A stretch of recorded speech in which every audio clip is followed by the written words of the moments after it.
नमस्कार दोस्तों, स्वागत है आपका एक बार फिर से आपके अपने YouTube channel the loan tracker में। और दोस्तों आज हम वीडियो लेके आए जिसके अंदर कि आज हम कंपैरिजन करने वाले हैं दो स्कूटियों का। जैसे कि आप मेरे सामने देख पा रहे हो, ओला की हमारे सामने दो स्कूटियां खड़ी हुई है। और अगर मैं इनके मॉडल की बात करूं तो दोस्तों ये हमारे S1X प्लस है और ये हमारा S1X मॉडल है। और इसमें मैं आपको साथ साथ बता दूं कि ये जो वाला हमारा मॉडल है जिसको व्हाइट कलर में देख पा रहे होंगे, ये हमारा मॉडल 3 किलोवाट बैटरी के साथ आता है और कीलेस ये मॉडल रहेगा। अगर इस मॉडल की मैं बात करूं तो ये हमारा की वाला मॉडल है। तो इन दोनों मॉडलों को हम कंपेयर करने वाले हैं, थोड़ा सा बैटरी में डिफरेंस रहेगा।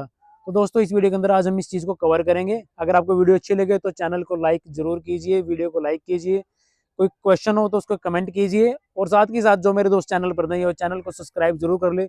साथ के साथ जो आपको नीचे बेल का आइकन दिखाई दे रहा है उसको क्लिक करके बेल आइकन को दबाइए ताकि कोई भी नई वीडियो है उसका नोटिफिकेशन साथ के साथ आपके पास पहुंच जाए। तो दोस्तों आइए आज की वीडियो को शुरू करते हैं। तो दोस्तों जैसा कि आप देख पा रहे हैं, सबसे पहले हम हमारी S1X प्लस स्कूटी के बारे में बात करेंगे। अगर दोस्तों मैं इसकी बात करूं तो ये स्कूटी हमारे पास कम से कम लगभग लगभग 8 से 9 महीने के करीब हो चुके हैं ये स्कूटी हमारे पास है। अब जैसा कि आप यहाँ पे कंडीशन देख पा रहे होंगे, ये यहाँ से थोड़ा सा हिला हुआ है, टेप से इसको बांधा हुआ है। इसका रीजन कुछ और है, इसका स्कूटी की बिल्ड क्वालिटी के साथ कोई लेना देना नहीं है कि ये बाद में ऐसा हुआ है। ये एक्सीडेंट हो गया था स्कूटी का, उसके कारण ही थोड़ा सा हिल गया था। तो जैसे कि आप सभी को पता है, ओला का जो सर्विस सेंटर उसके ऊपर वर्कलोड बहुत ज़्यादा है। तो उन्होंने हमारे को बोला था कि इसको बाद में करा लेना, फिर बीच में हमारा टाइम नहीं लगता है, इस वजह से हम इसको करा नहीं पाए थे। तुमने टेप से इसको टाइट करते थे, बाकी जो छोटा मोटा काम तो इस पर करा लिया था। लगभग 8 महीने मेरे को ये स्कूटी यूज़ करते हुए हो चुकी है। और अगर मैं इसकी सबसे पहली जो बात है जिसपे सभी का मेन फोकस जाता है वो जाता है रेंज पे, कि रेंज हमारे को कितनी मिलती है। तो दोस्तों मैं इसके अंदर आपको बता दूं, अगर इस पे एक बंदा हमारा अगर एक पर्सन इसके ऊपर ट्रैवल करता है तो इको के मोड पे अप्रोक्सीमेट ये हमारे को 90 से 100 किलोमीटर के बीच की रेंज ये हमारे को प्रोवाइड कर देती है। और दोस्तों वो इको मोड पे मिलेगी, यानी कि 40 की स्पीड पे चलेगा। अगर आप नॉर्मल की स्पीड पे इसको चलाते हो तो नॉर्मल की स्पीड पे ये मत सोचना कि 70 की स्पीड पे भी आपका ये पूरा का पूरा जो रेंज उसमें दिखाएगा 100 किलोमीटर की दिखाता है, उसके हिसाब से 80 किलोमीटर देगा। उसके हिसाब से आपको 80 किलोमीटर नहीं देगा, उसके हिसाब से काफ़ी कम देगा। नॉर्मल में आपकी ज़्यादा मैक्सिमम रेंज आएगी लगभग 40 से 50 की स्पीड के बीच में। और ऐसी ही स्कूटी की भी बात कर लेते हैं। जैसे कि आप देख पा रहे हो स्कूटी को, ये 4 किलोवाट का मॉडल है, की वाला मॉडल। आप लोगों ने काफ़ी इसके बारे में सर्च भी किया होगा, की के साथ में आता है, की से आपका स्टार्ट हो जाता है, की से आपका ऑफ हो जाता है। तो अगर दोस्तों इसकी रेंज की बात करें तो इसकी रेंज जब ये 100% यहाँ पे बैटरी दिखाता है तो इसकी रेंज ये अप्रोक्सीमेट 135 किलोमीटर के आसपास दिखाता है।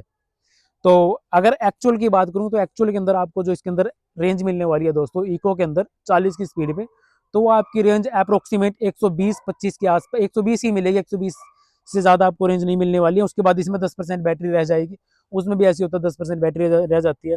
और अगर हम इसको नॉर्मल पे चलाते हैं, नॉर्मल में अगर आप 70 पे चलाओगे फिर तो इसकी रेंज काफ़ी घट जाएगी, आधी भी हो जाती है। अगर आप इसको 50 की स्पीड पे चलाओगे तो आपको रेंज इसमें बढ़ के मिलेगी।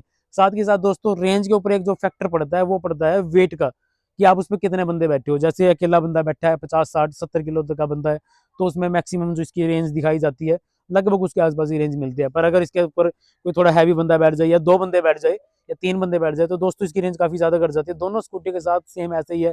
अगर इस मॉडल की बात करूँ तो ये 3 किलोवाट का मॉडल है, ये 4 किलोवाट का मॉडल है। जो इनका 4 किलोवाट का मॉडल आता है दोस्तों चाबी के साथ ही आता है। अब चाबी वाला डिफरेंस आपको बता देता हूँ कि चाबी का एक्चुअली इसमें डिफरेंस क्या है।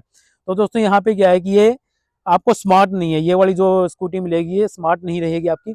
इसमें आपने चाबी, जस्ट आप इसको चाबी लगाते हो तो चाबी लगाते ही ये अनलॉक हो जाती है और आप इसको उठा के बस अपने बटन दबाना है और उसके बाद ये यहाँ से पार्क से रेडी में हो जाती है और आप इसको यूज़ कर सकते हो। पर इस वाली स्कूटी के केस में ऐसा बिल्कुल भी नहीं है। इसके अंदर सबसे पहले तो आपको पावर ऑन करने के लिए बटन दबाना पड़ेगा, उसके बाद आपको यहाँ से पासवर्ड इसके अंदर डालना पड़ेगा। जैसे कि आप देख पा रहे हो यहाँ से आप इसमें पासवर्ड डाल लोगे, फिर उसको स्टार्ट करेंगे, उसके बाद सब कुछ पासवर्ड वगैरह डालने के बाद इसको स्टैंडर्ड आऊंगे, उसके बाद ये रेडी होगी आपकी चलेगी। अब दोस्तों कई बार होता क्या है कि अब जैसे ये की वाली है हमारी स्कूटी है, ये है सॉफ्टवेयर से चलने वाली, कंप्यूटर से चलने वाली। तो कई बार क्या होता है सॉफ्टवेयर की प्रॉब्लम की वजह से ये स्कूटी कई बार लॉक ही रह जाती है और लॉक ओपन नहीं हो पाता है, तो इसमें दिक्कत आती है। वो प्रॉब्लम इस स्कूटी के अंदर नहीं आती है, जिसमें ज़्यादा चाबी घुमाइए और आपका अनलॉक होगा ही होगा, आपकी स्कूटी स्टार्ट होगी होगी।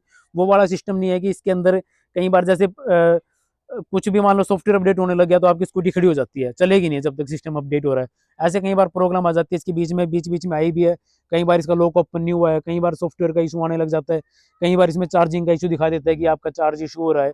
वो सारी प्रॉब्लम आपको इस वाले मॉडल में नहीं मिलेगी। पर एक और डिफरेंस मैं इसके अंदर बताना चाहूँगा। जब आप इन दोनों स्कूटी को यूज़ करते हो ना, कि आप इसको जब चलाओगे आप, तो ये वाली स्कूटी थोड़ी-सी हैवी लगती है चलाने में। ये वाली स्कूटी हमारे को थोड़ी-सी हल्की लगेगी चलाने के अंदर। ऐसा लगेगा कि इसके अंदर जो मटेरियल यूज़ किया, वो थोड़ा-सा हल्का हो सकता है इस वाली के मुकाबले में। बाकी तो सेम देखने में बिल्कुल आपको सेम ही दिखाई देगी। और कॉस्टिंग की अगर बात करूँ दोस्तों, तो जब हमने ये परचेज़ की थी अप्रॉक्सिमेट मार्च के महीने में हमने इसको परचेज़ किया था, तो उस टाइम पे जो हमारे को इसकी कॉस्ट पड़ी थी, वो 1 लाख रुपए पड़ी थी नेट। और अगर मैं इस स्कूटी की बात करूँ, तो ये स्कूटी हमारे को 95,000 की पड़ी है, क्योंकि ये भी आपको पता है कि रेट इसका घट चुका था। दिवाली के आसपास इसका रेट घट चुका था, इस वजह से 95,000 की स्कूटी पड़ी है। यानी कि इससे बड़ा मॉडल है और आपको कम कॉस्ट में मिला है। हालांकि उसके बाद फिर दोबारा से हरियाणा के अंदर इस स्कूटी का जो रेट है वो बढ़ा दिया गया है, क्योंकि हरियाणा के अंदर जो रोड टैक्स है वो उनकी वेबसाइट पे दिखाता है, ओला की वेबसाइट पे, कि रोड जो टैक्स रहेगा वो आपको पे करना पड़ेगा, जबकि पहले जो रोड टैक्स था वो पे नहीं होता था। तो उस टाइम पे आरसी बनवाने के लिए इसका भी जो खर्चा था वो 700 रुपये के आसपास दिखाता था, इसका खर्चा भी आरसी का 700 रुपये के आसपास दिखाता था। ये 5,000 रुपये कॉस्टली इस वजह से पड़ रही है अभी, कि इसके ऊपर जो रोड टैक्स है उसका खर्चा उन्होंने बढ़ा दिया है, इस वजह से आपको ये कॉस्टली पड़ रही है। तो ओवरऑल अगर जो मैं बात करूँ दोस्तों, तो जो रेंज हमारे को मिल रही है वो इस वाली स्कूटी में ज़्यादा बेटर मिल रही है। और मैं आपको ये भी बताना चाहूँगा कि ये दोनों स्कूटियाँ किन लोगों के लिए बेटर है। तो दोस्तों, जो थोड़े यंग एज बंदे हैं, जो इनको टेक्नोलॉजी से पता है कि टेक्नोलॉजी के साथ क्या कैसे उसको यूज़ किया जा सकता है, तो उनके लिए ये वाली स्कूटी बेस्ट रहेगी। साथ के साथ अगर आपका ट्रैवल का एरिया कम है, यानी कि अगर आपने लगभग डेली बेसिस पे 30 से 40 किलोमीटर घूमना, तो उसके लिए स्कूटी आपको बेस्ट रहेगी। पर अगर आपने थोड़ा सा ज़्यादा जाना है कि 50 किलोमीटर के आसपास डेली बेसिस पे घूमना है, और साथ के साथ अगर आपकी थोड़ी सी एज ज़्यादा, आपको थोड़ा पासवर्ड वगैरह लगाने में दिक्कत होती है, तो मैं आपको ये वाली स्कूटी रिकमेंड करूँगा। आप ये वाली स्कूटी लीजिए, चाबी के साथ आएगी आपकी, बिल्कुल कोई दिक्कत नहीं है। ना इसको ऐसा कोई इशू है कि किसी को पासवर्ड पता चल गया, लगा के दूर दूर ले गया आपका। आपकी चाबी आती है, चाबी से आपकी लॉक होगी। और दोस्तों, एक बात और मैं बताना चाहूँगा, जब हम ये स्कूटी परचेज़ कर रहे थे, ये वाली स्कूटी का तो आपको डाटा ऑनलाइन दिखा देता है मोबाइल के अंदर, कि आपकी स्कूटी कहाँ पे खड़ी है, कहाँ नहीं है। पर ओला वाले बंदों ने जो वहाँ पे काम कर रहे थे, उन बंदों ने बोला था कि कीलेस वाली की चाबी के अंदर, जो चाबी के साथ स्कूटी आती है, उसके अंदर ऐसा ये ऑप्शन नहीं है। हालाँकि हमने बाद में इसको फाइंड आउट किया, हमने जब इसको मोबाइल में हमने ओपन किया, तो ये हमारे को पता चला कि सेम इस वाले ऑप्शन भी इस वाले स्कूटी के अंदर आपको मिलेंगे। मोबाइल के अंदर आपको लाइव लोकेशन इसकी दिखाएगा, वहाँ से आप इसके अंदर इसके मोड भी चेंज कर सकते हो। इसमें जैसे जनरेशन का मोड होता है, रीजनरेशन, यानी कि जब आपकी स्कूटी में ब्रेक लगता है तो उससे आपकी पावर जनरेट होती है। दोनों स्कूटी के अंदर सेम ऑप्शन है, और उसकी भी आप पावर भी सेट कर सकते हो कि आपने कितने पावर के हिसाब से रीजनरेशन कराना है। तो दोस्तों, इसके अंदर जो आपको लंबी रेंज मिलेगी, वो मिलेगी लोकल एरियाज़ के अंदर। जब आप लोकल एरिया, शहर के अंदर, गाँव के अंदर ऐसे रूट पे अगर इसको घुमाते हो, तो आपको दोनों स्कूटियों की रेंज उसमें लंबी मिलने वाली है। पर अगर आप एक फ्लैट रोड पे जाते हो, जैसे कि आप सपोज़ कर लीजिए, जैसे हमारा जीटी रोड है, जीटी रोड पे अगर आप चढ़ जाते हो, रावण जाना है 50-60-100 किलोमीटर, तो आपकी स्कूटी रेंज बहुत ही कम देगी, क्योंकि उसमें आपका रीजनरेशन दोबारा से होने वाला नहीं है। तो और सबसे एक और मैं बढ़िया बात बता दूँ, जो अदर कंपनी की स्कूटी आते हैं उनके मुकाबले में ओला के अंदर क्या चीज़ बेटर है। दोस्तों, अगर आपने इलेक्ट्रिक स्कूटी यूज़ कर रहे हो, तो उन सभी को पता है कि जब हम उसको यूज़ करते हैं, तो हफ्ते 2 हफ्ते के अंदर जो ब्रेक हमारे होते हैं ना, ब्रेक ढीले हो जाते हैं काफ़ी ज़्यादा। बार-बार हम ब्रेक मारते हैं, सारा लोड ब्रेक के ऊपर आता है, ब्रेक ढीले हो जाते हैं। पर इन स्कूटी के अंदर, ओला की स्कूटी के अंदर एक बात ये है कि जब तक आपकी बैटरी स्कूटी के अंदर 90% दिखाएगा, तब तक तो आपकी बैटरी जो ब्रेक रहेगा वो सारा ब्रेक पे रहेगा। जैसे आप ब्रेक दबाते हो तो सारा का सारा लोड इसी ड्रम ब्रेक पे आपका आएगा। पर 90% के बाद जो आपकी ब्रेकिंग सिस्टम होता है वो जनरेटिव स्टार्ट हो जाता है। यानी कि आपको ब्रेक कम यूज़ करना पड़ेगा। आपका ब्रेक जो शूज़ है उसके अंदर, जो उसके अंदर यूज़ होता है वो आपका कम यूज़ होएगा, तो ब्रेक की जो लाइफ वो आपको लंबी मिलेगी। ये ज़्यादा बेटर आपको रहेगी। इससे पहले भी मैंने एक स्कूटी की वीडियो पाई थी, आज से लगभग 2 साल पहले।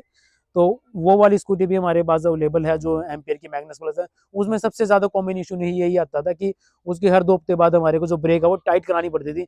इसके अंदर अभी तक हमने स्कूटी के अंदर, ये लगभग 8 महीने हो चुके हैं, पर हमारे को अभी तक ज़रूरत नहीं पड़ी, क्योंकि जब तक 90% से ऊपर रहते तब तक हम थोड़ा देख के चलाते हैं। उसके बाद जब 90% से कम हो जाते हैं, फिर हम इसका जो रीजनरेटिव ब्रेक है उसको यूज़ करने लग जाते हैं। और दोस्तों, मैं आपको एक बात और इसके अंदर बता दूं, जो कॉमन इशू मैंने फेस किया है इसको चलाते हुए, इसके अंदर तो आज तक ऐसा हुआ नहीं है कि जैसे हम कहीं भी इसको लेके जाते हैं, हमने खड़ी कर दी और चाबी लगाई, स्टार्ट होकर चला लिया। पर इस वाली में हमारे पास कई बार ऐसी बार दिक्कत आई है कि जैसे मैं इसको एक बार कहीं पे लेके गया था, तो वहाँ पे ले जाने के बाद जब इसको मैंने खड़ा करके लॉक करके और मैं चला गया, उसके बाद जब मैं वापस आया और मैंने इसको स्टार्ट करने की कोशिश की, तो इसमें लॉक लगा के पासवर्ड तो लग गया, ओपन भी दिखा रहा था, पर इसका जो लॉक था, हैंडल लॉक, वो नहीं ओपन हो रहा था। तो वो सॉफ्टवेयर की इशू है जिसके अंदर काफ़ी ज़्यादा आती है। हालाँकि ओला कंपनी के कई बार आपने ट्विटर वगैरह पे भी देखे होंगे, वो डालते रहते हैं, ट्वीट भी करते रहते हैं कि इसके ऊपर भी वो काम कर रहे हैं, अपने बढ़ा रहे हैं।